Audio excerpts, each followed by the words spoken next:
আমি কখনো পাই নাই। প্রত্যেকটা মেয়ের লাইফে দেখবেন বাবুর সোনা জাদু থাকে। কেউ প্রেমের অফার করে। কিন্তু আমার লাইফে এমন কেউ ছিল না যে আমাকে প্রেম নিবেদন করবে, প্রেমের শুভেচ্ছা বার্তা দিবে। এরকম কোনো মানুষই আমি আমার লাইফে পাইনি। তো আমার খুব ইচ্ছা ছিল। যাই হোক আমার বাবা আমার জন্য একটা বিয়ে ঠিক করল যখন আমার ২৫ বছর বয়স।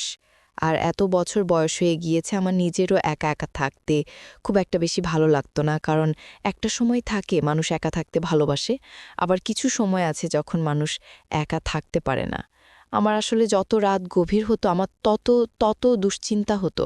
মনে হচ্ছে আমি কারো সঙ্গে শুয়ে আছি, কেউ আমাকে আদর করতেছে, কেউ আমাকে তার নিজের করে নিচ্ছে।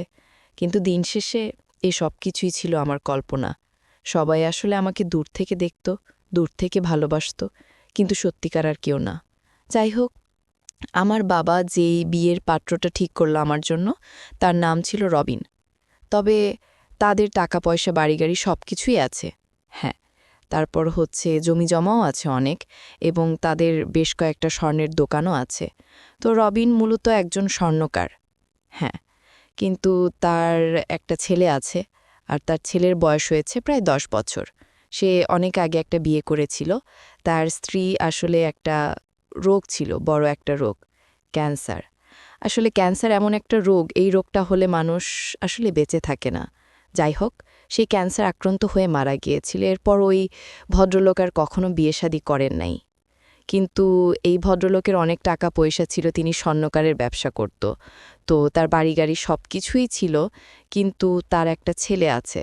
আসলে তিনি অনেক জায়গায় নাকি মেয়ে দেখেছেন, পাত্রী দেখেছেন, কিন্তু তার ভালো কোনো জায়গায় পাত্রী পছন্দ হচ্ছিল না।